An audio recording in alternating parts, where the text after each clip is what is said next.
Hello! Did you clear your voice into the mic? And as always, we have a great start to every episode. It's the goal. Hi, this is Tim from Precarious Pixels.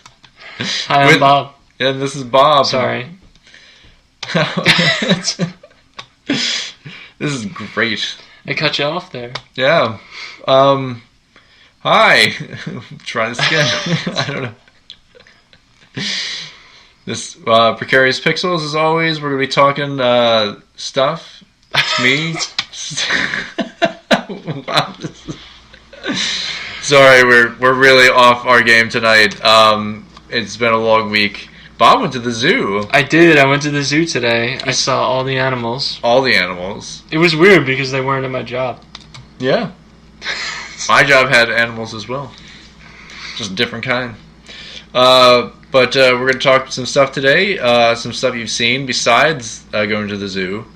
Speaking about animals, what did you think of Mile 22? Marky Mark, that animal. Marky Mark, a.k.a. the man. It's weird. He wasn't the one who was fighting in his underwear in this one. No? Because I know he used to be an underwear model. That's how he started. Really? Yeah. I thought it was Marky Mark and the Funky Bunch. He started as an underwear model and then put out the album, I believe. Really? Yeah. Google it. Just like other Superman, the one who was killed off before this one will eventually be killed off. Right. What was his name? Rousey? Brandon Routh? Brandon Rousey, yeah. Brandon Rousey. Brandon Routh?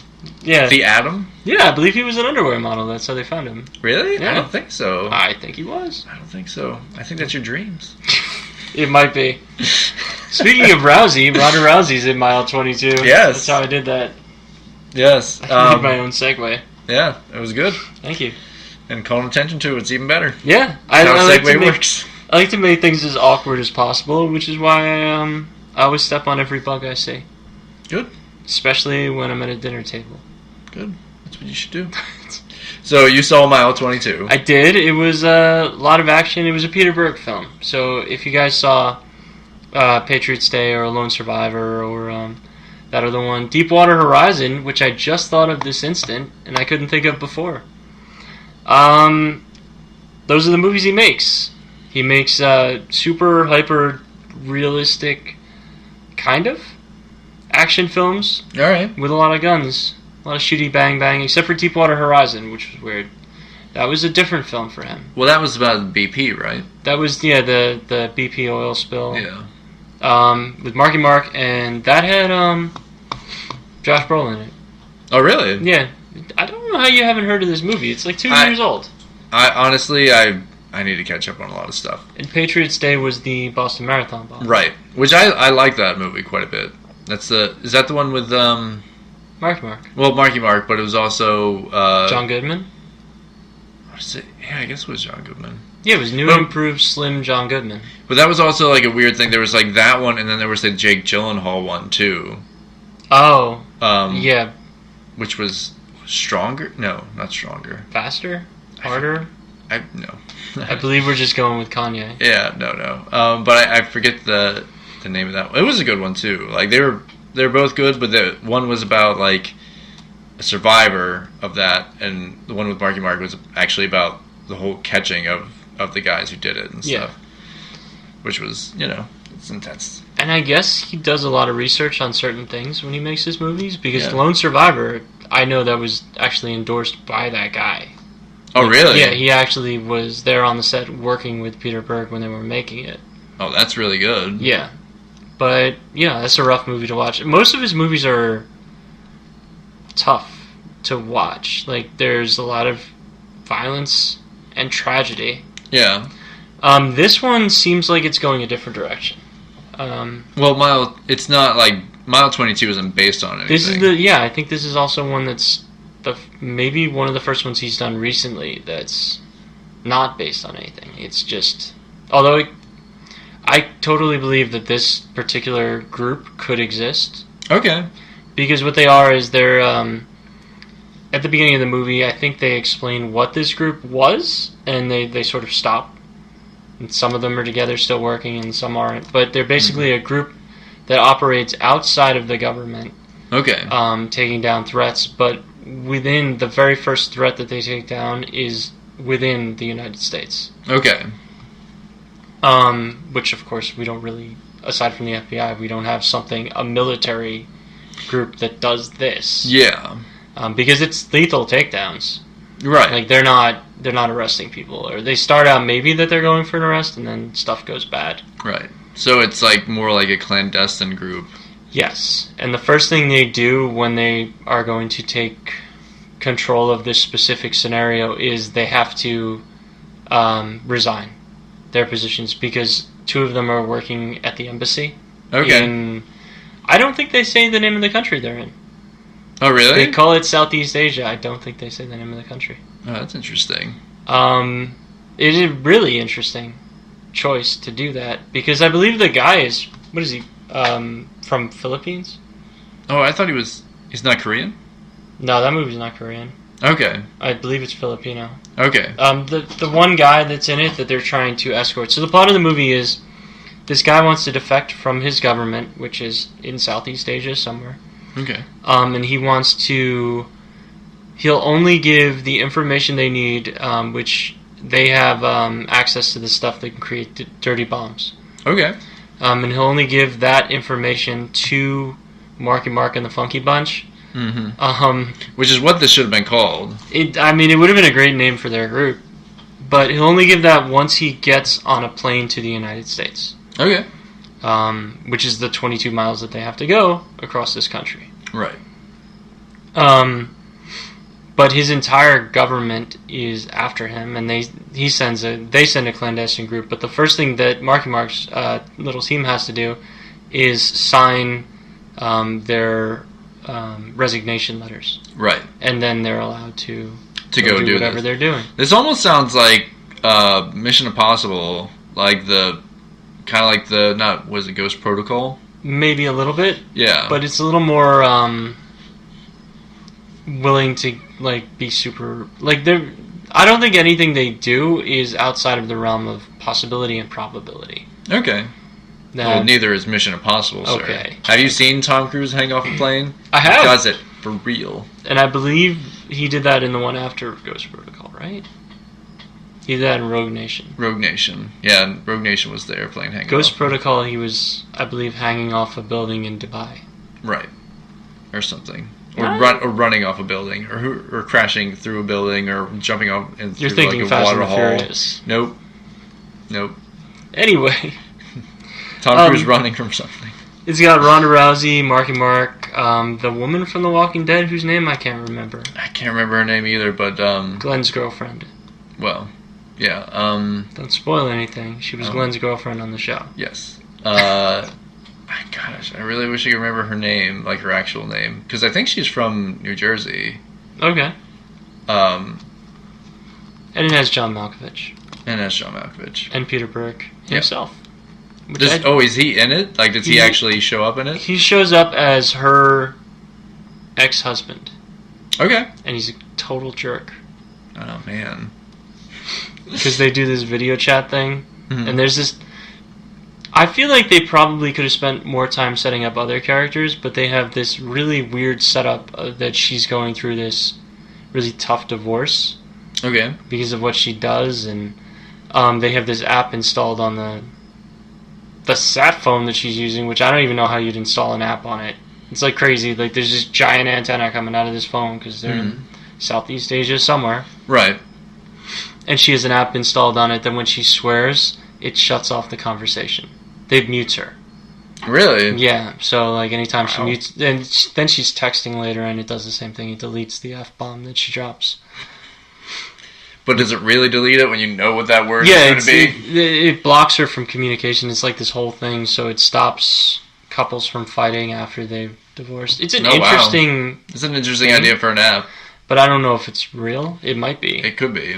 I could see that actually being a real app. Judging by how angry she got at it, I feel like it's something the writer put in there because he's had to experience something like that. Sounds right. Yeah. I don't know if Peter Berg wrote it. I think he might have. Okay. But you liked it? You definitely would recommend this movie? Here's the thing. I liked it, but I can see why people would... Because it's getting, I guess, bad reviews. It's getting slammed by the press. I can see why people wouldn't like it and wouldn't be content with it. Okay. because there's a lot there, but the action's really solid. The guy from The Raid who's in it is great. Of course. Yeah. But a lot of the time he's fighting in handcuffs because they don't trust him. They're trying to... Right. He's a defector.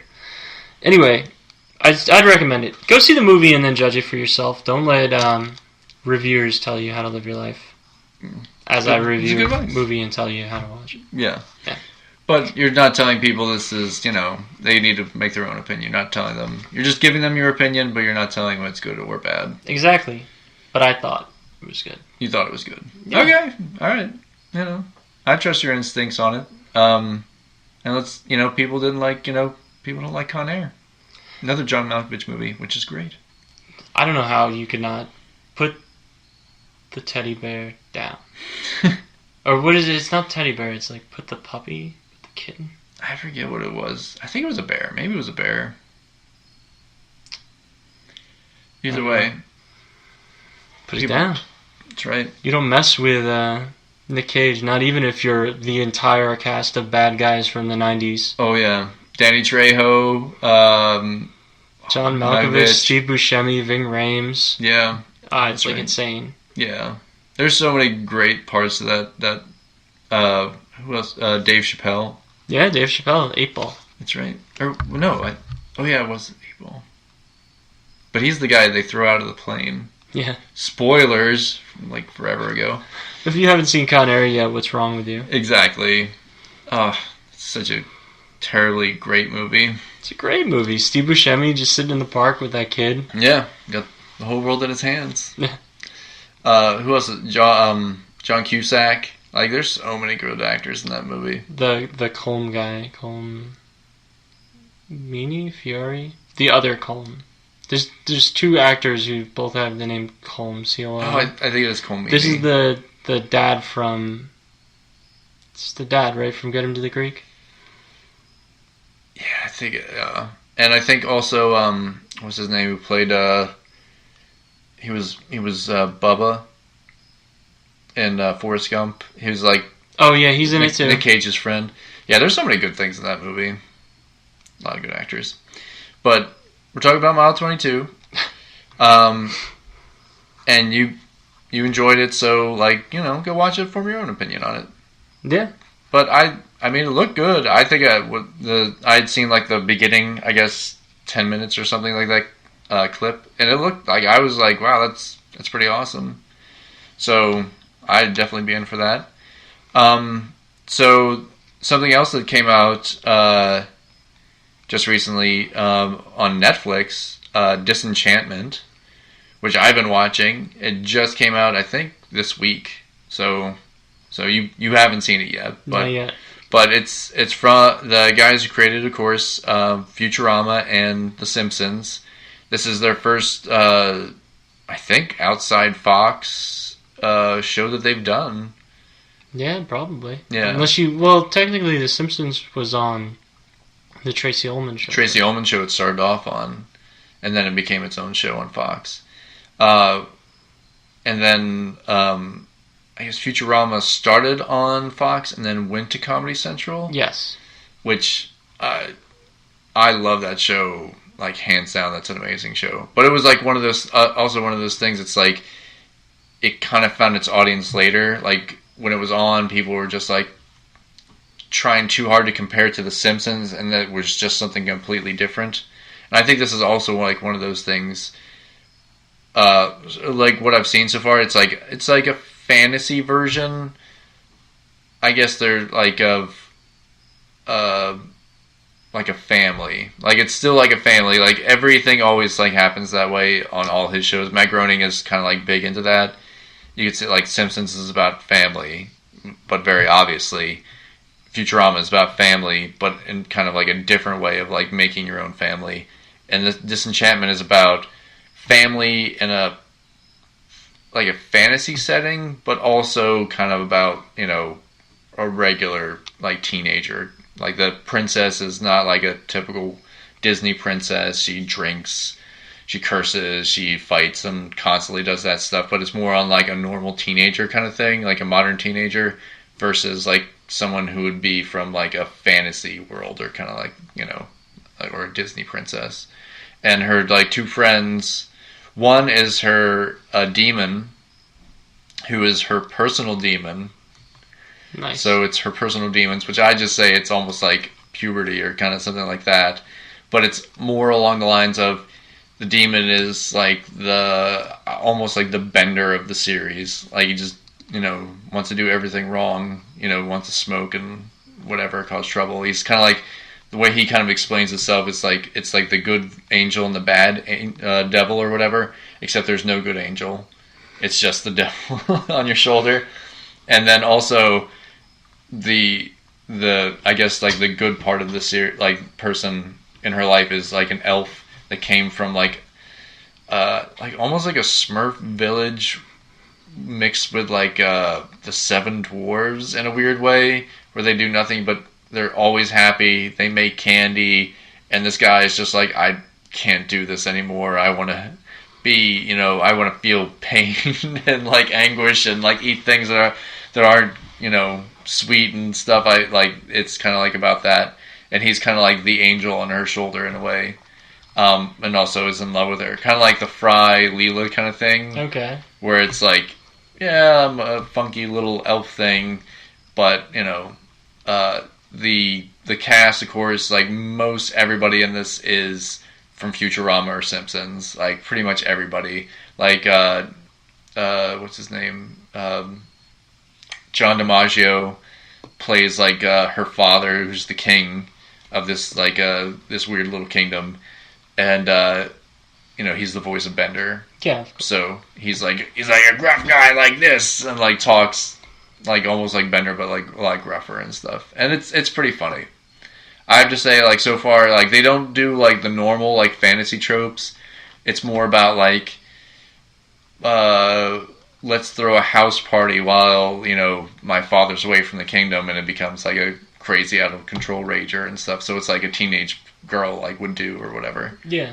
So it's been really good, and pretty funny. I think it's gotten funnier after you get kind of past the first couple pilot episodes, but it's definitely worth watching. There's some really good like jokes that are just like just typical like Simpsons kind of stuff or Futurama types of stuff. Yeah, and you haven't seen it yet, but you kind of want to. Yeah, I'm gonna check it out. Does it have the Netflix curse that I call it, where if it's going there, they feel the need to suddenly make it R-rated, or is it? No, I don't think there's been any cursing. I mean, there's been some like dismemberment stuff, but not like to the point where I'm just like, I haven't seen that on Futurama kind of thing. Like it's always kind of like just funny.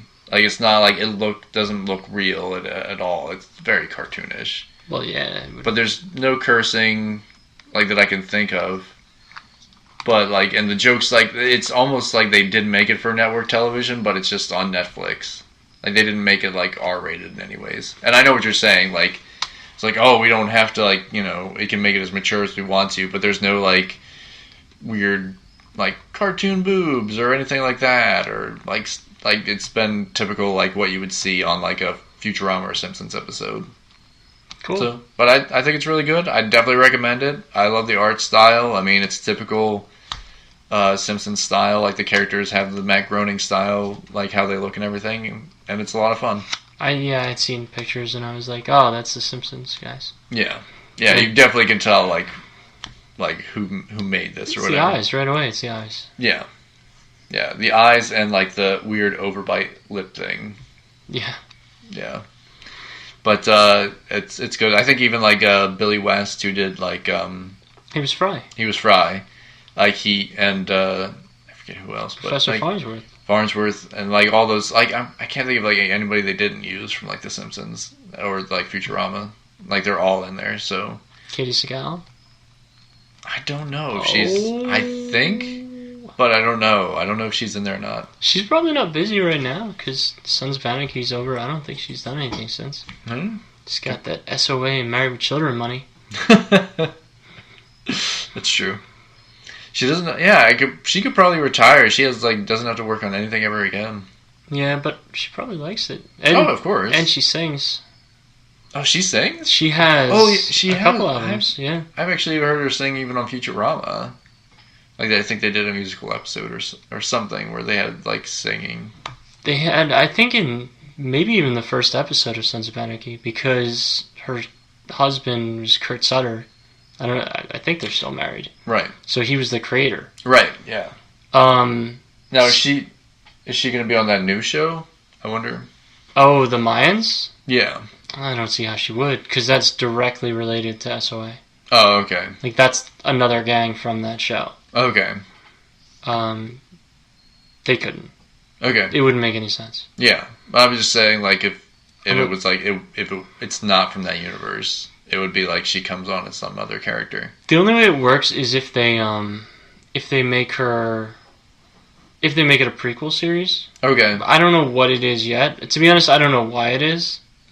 Because they already did Sons of Anarchy. Yeah, like, this guy could do something else. Like, he worked on The Shield for a long time. Right. I don't think it needs to necessarily be this, but he might just like that. Yeah. But he also wrote a great movie. He wrote the Jake Gyllenhaal boxing film. Oh, he wrote that one. Yeah, he wrote Southpaw?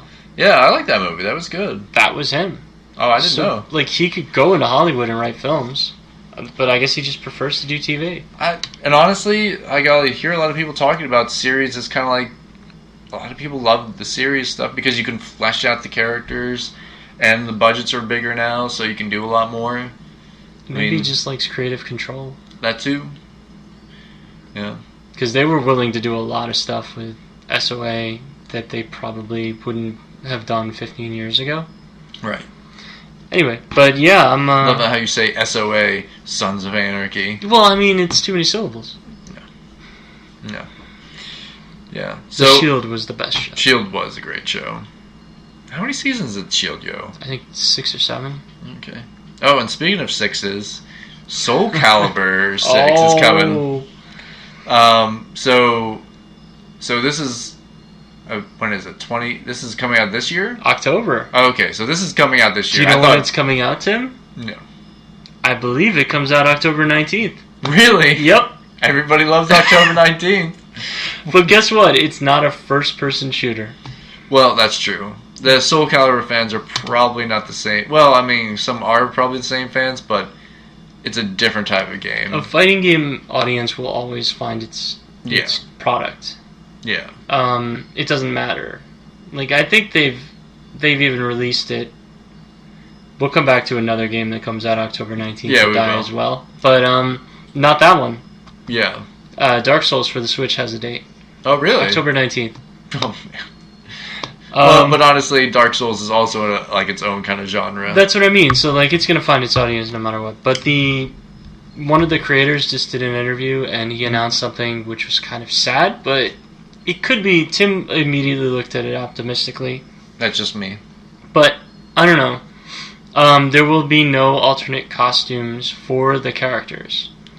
Which, you would think, oh, they're not putting as much into this, but... It's something like 12,000 customization items. Exactly. So you basically can have your own version of this character that you like. Which was always as far as I can remember, since maybe 2 or 3, Soul Calibur has always had the ability to change your character's look. Right. And create your own characters. Because I always create some hideous monstrosity and take it online. You're right. That's kind of which is also fun. Yes. In its own way. That is kind of fun to like beat people up with like the weirdest looking character ever.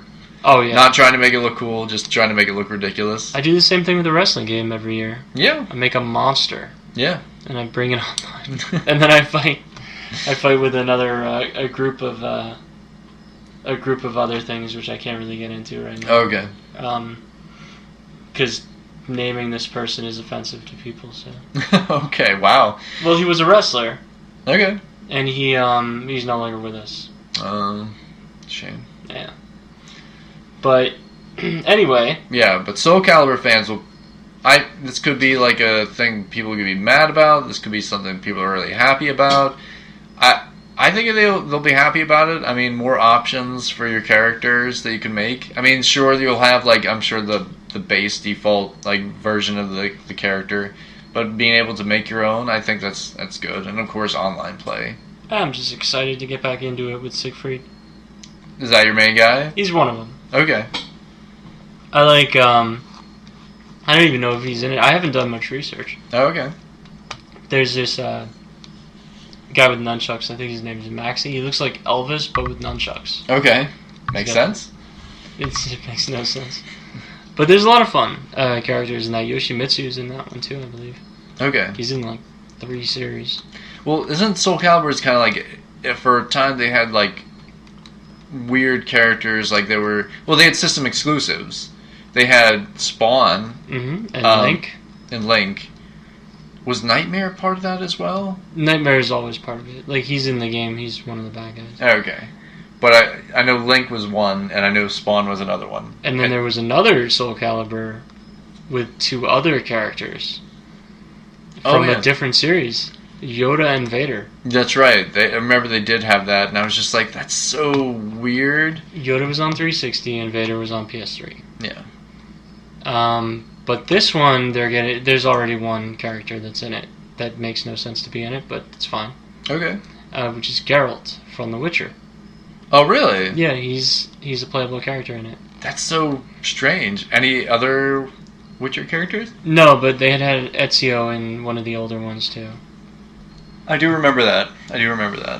But who had, which series had Kratos in it? Kratos was Mortal Kombat on PS3. Okay. The Mortal Kombat 9, the one that was just called Mortal Kombat. Right. Okay. And so this isn't like a new thing. Like they probably will even have it for 6. I'm sure there'll be like other odd characters that you can maybe download. Well, I mean, the other game by those guys is Tekken, and they just announced Negan. Yeah, that was when you told me that. I was just like, that's such a weird choice to have. It makes more sense in Soul Calibur. It would make more sense in Soul Calibur because pretty much everybody has a weapon of some kind, either a sword or shield or something. That's the thing. Yeah. And Negan has a bat. He does. It would make more sense to put him in that game. But, yeah, I don't know. But I've always kind of, like, the Soul Calibur games are pretty, like, enjoyable and fun. Yeah, they're a blast. Yeah. And as a fighting game, they're really good. So, I'm sure releasing it on October 19th will not be a big issue for that game. It will be for other games. Yeah. One of those being... Battlefield. Yes. Which has gone in such strange directions right now, don't know what they're doing. EA is going to kill this franchise, but I think it's all because of this one guy who just left, so there's still a chance. Yeah. Maybe he'll just say, hey, you know what, guys, we should delay it till March. Not February 19th, I believe it is, or February 22nd. Right. Don't do it that day. With the other 4 AAA games that come out that day. Right. Yeah, it's kind of ridiculous and really silly of them, but like you said, I think it has to do with that guy's influence. Oh yeah, well he's 100% gonna kill this franchise, but he just left the company, so Patrick Soderlund is no longer with EA. Which is probably for the best. It is, but there's still somebody up top that's going to ruin another franchise and close another studio. I'm sure of it. Yeah. I mean, honestly, if they get somebody good in there who maybe understands how this thing works a little bit better and maybe understands that, like, getting a studio that makes great horror games to make a multiplayer, like, first-person shooter game is probably not the best option. 2 multiplayer first-person shooters. That's ridiculous. Battlefield Hardline, and then Star Wars Battlefront. Yeah. So hopefully this might improve if they do another Battlefront game, like a Star Wars Battlefront. It'll maybe make it a little bit better. Well, now EA is going to look at it as we have to recoup this money. How do we do it? With the microtransactions that we promised weren't in Battlefield 5 that are there. Yeah. There's no other thing that you could call those battle drops or airdrops or whatever they're calling them. I think. They're literally microtransactions. So to say they're not there, to say they're not loot crates, they're loot crates, just a different name, right? Yeah. You can murder somebody and call it a homicide. It's still a murder. Yes. Right? It's not a different thing. Yeah. And the release date, they're releasing against Red Dead and releasing against the Call of Duty. Yeah, within that 2-week time, like it's literally Call of Duty the 12th, Battlefield the 19th, Red Dead the 26th. Like they're doing the same thing they did with Titanfall 2. It will be murdered. Like there's no way they plan on a success with a game on that date. It would have been smarter to release it in November against Pokemon. True, because I don't think Pokemon fans are as big fans as. Well, Pokemon are bigger fans probably than fans. Battlefield, but I don't think they're not like Battlefield players usually. They're certainly not competing. Yeah. Like, I'm not going to the store and being like, man, I can't decide between Pokemon or Battlefield 5. Either I'm there for Pokemon or I'm there for Battlefield 5. It certainly is the other way when it comes with, like, am I going to get Red Dead? That's probably going to be one of the best reviewed games this year. Oh, I'm sure. It looks amazing. Like, I can't believe, like, the footage they're putting out of, like, actual gameplay, it's incredible. Just even, like, the stuff they're making with, like, how accurate the horse, dynamics are. I'm just like, you can you can like brush your horse and like it's not like one generic horse. It's like there's different versions like Clydesdales. Like they went like really deep on like that kind of stuff. So that is gonna kill anything that goes up against it. Which would be stupid. Oh, absolutely. I'm actually hoping I get to see more of that next week. Right. Because they should have a new video soon. Oh, some more. Like, have you seen the footage so far? I saw the first one. Right.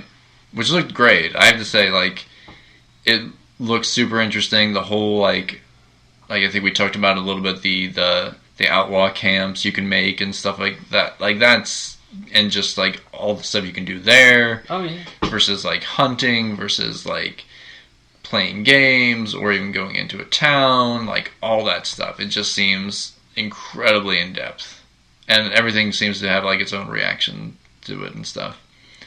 I mean, it seems to be like more games are doing that, like going really like deeper into like the actual like more stuff you can do in it, the more replayability it'll have. Like even the new Spider-Man coming out, like the whole thing of just like, you know, you can swing around the city and actually talk to people and like take selfies. Like there's such a weird, like, I guess like that part of it.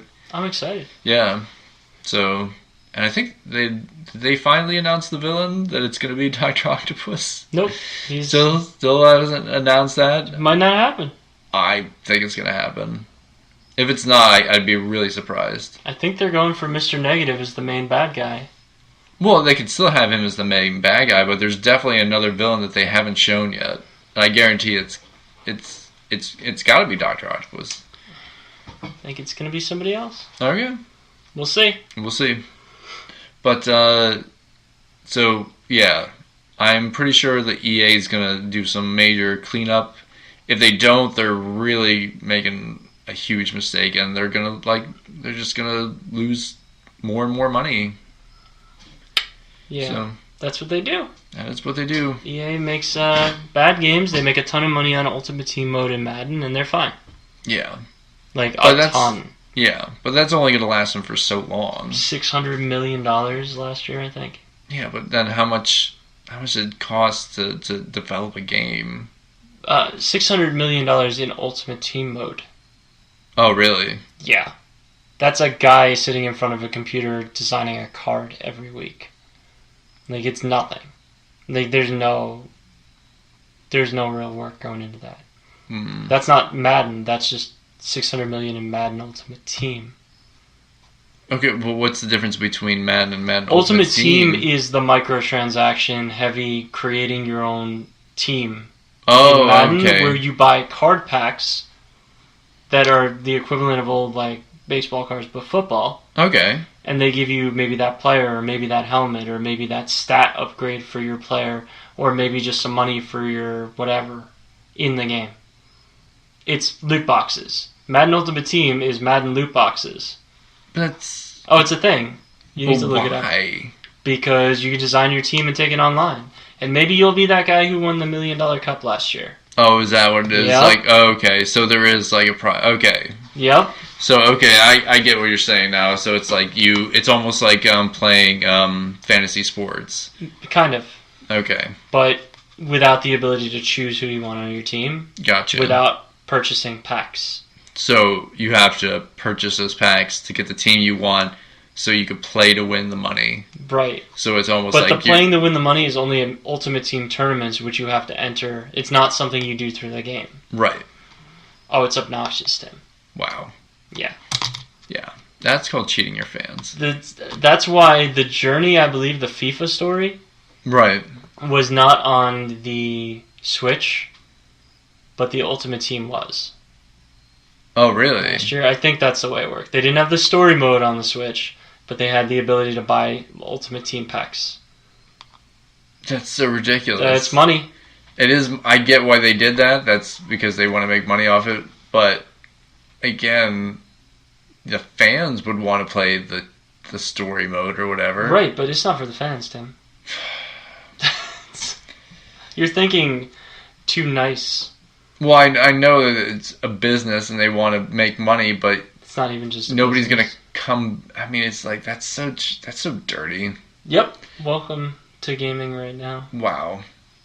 And that's ridiculous. They should not do that. But all the other systems had the story mode? Yeah. Oh, it's so weird. Why would Nintendo want not to do that? No, they wanted to. But they wouldn't let them. It doesn't matter. EA developed their game, right? So they put out that version of the game on that platform. Oh, it seems so weird. But, hey, that's whatever they want to do, that's fine. But honestly, Switch players aren't really... I don't think they're as big into, like, FIFA and that kind of thing as, like... Nintendo has its own, like, kind of, like, games that they know people go for. Well, here's the thing. You want to build a brand on that console. Right. EA sent another product out to die because here's what they said. We're going to do FIFA 18 as a test. Okay. If it sells well, we'll start putting other games there. Right? Right. But is it going to sell well if you get your game? Is it going to do as well? No, because it's like, why would I... because you got your game. Yeah. Like, why would I play a game that doesn't have all the options that if I got it on PlayStation or Xbox, it would have? NBA 2K released on the Switch. Right. With its full story mode and its its VC, which is the equivalent of Ultimate Team money. Okay. WWE came out on the Switch. Right. With its story mode broken, completely broken. It's still almost to this day broken. But it works. Like the game is out there. It's sold. Right. I think it's $20 right now again on the eShop. Because, it was broken for a long time. Like, it came out in October. Mm-hmm. I think in May they had it functioning well enough that you could do the story mode and load into matches. Oh, wow. Yeah. Yeah, that is a waste of money. I might pick it up digitally just to see the dumpster fire. Oh, wow. Yeah. Well, it's, only $20 now? It's $20. Yeah, it's not too bad. Yeah, and I can fight on the go. That's right. With my Stone Cold. With Stone Cold? I don't even know if he's still in it. I'm sure you can make a version of Stone Cold. If it has character creator. Yeah, and just call him Austin 316. I might.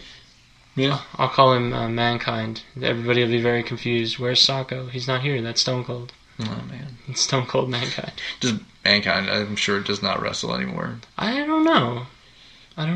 I'm sure he still tours. I know I saw video footage of Triple H still out there, but now he has like the shaved head deal, like the really short hair, and a beard, like a longer beard with gray in it. It's sad.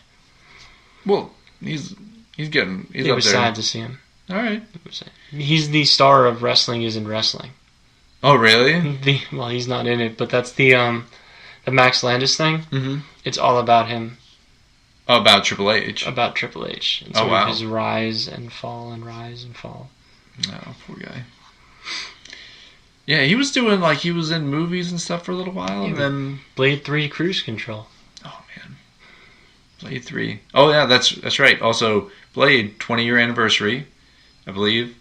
And people kind of herald that as, like, that was the movie that's kind of started the modern comic book movie. It wasn't the first black superhero movie, though. It wasn't. Black Panther was. No. No, read the news. Meteor Man beat all of them. No. Actually, I don't know that. That was a comedy. It's not a comedy. It's a great movie. I like to think of Kazam. Kazam? First black superhero Well, movie. Steel. But Steel no, was, no, yeah. but Steel was even after Blade. Blade? I'm pretty sure it was after Blade. No way, was it? But then there is, I get why people are saying Black Panther is a superhero movie versus Blade is like in that weird like horror genre. Does he have special powers? He does. Does he fight bad guys? Fights vampires. Some might call them supervillains. Yep. Is it a Marvel Studios movie to an extent? I think it was. I'm not sure. I Like believe that it had was the that Marvel was logo. because it was weird because that was when they went through bankruptcy. Actually, they owed a lot to Blade because if Blade hadn't happened, I think Marvel's movie studio would have went under. So that means we wouldn't have later gotten X-Men. X-Men. Well, X-Men, but also Iron Man and all that stuff. I think if the movie industry would have went down, that would have been it for Marvel. That was like the last thing that kept them afloat. It's funny that Wesley Snipes. Yeah. Who was having trouble for tax evasion, but No, he's back on top now. I know. I think He's he cut a deal of some kind. He was in a show that got canceled like 6 episodes into it that I had to stop watching. What was the show? It was called The Player. Okay. It took place in Vegas. It was on, I think, NBC, CBS. It was actually pretty good. And Did he fight anybody? He did actually one time, and he acted really bad. He's a bad actor. Like I don't think Wesley Snipes has ever been known for being a good actor, but he wasn't bad. Well, I mean, in Blade he was great. I guess his little time off. Yeah, he's got to get back into it. Got to go to some improv classes. It was rough. Oof. It was rough. All right. But the rest of the show was good. Okay. There were some really cool stunts. We should wrap though. Yeah, we're gonna wrap it up. So as always, Tim from Precarious Pixels. You can find me on the Instagrams at Tim Martinek. You can find Bob at Martin MARTON_BOB at the tweets. On Twitter, on the Twitterverse. I'm on the Twitter sphere. Yeah, that's right. Soon to delete my account because I've offended somebody. Well, everybody gets offended on Twitter. That's the point. And you can also find us on YouTube, also under Precarious Pixels, iTunes, Spreaker, and Stitcher. And if you want to throw any designs at us or anything, just hashtag it Precarious Pixels. And of course, we'll see you guys next week. And I'm going to say bye my normal way, bye. And Bob is going to say Bye. Oh, wow. That's Yeah. like the first one you've actually done that's not like a... Alright, guys. See you next week. Bye. Bye. To do a little redesigning with us, you can find Bob at Martin, MARTON_BOB, on Twitter. And you can find me on Instagram at Tim Martinek, all one word, TIMMARTINEC. And you can join in us, have some fun, do your redesigns for this week's redesign. It's a lot of fun for us to do this, but we like to see fresh ideas and fresh artists doing what they do as well. You can also hashtag it Precarious Pixels and we'll find it as well.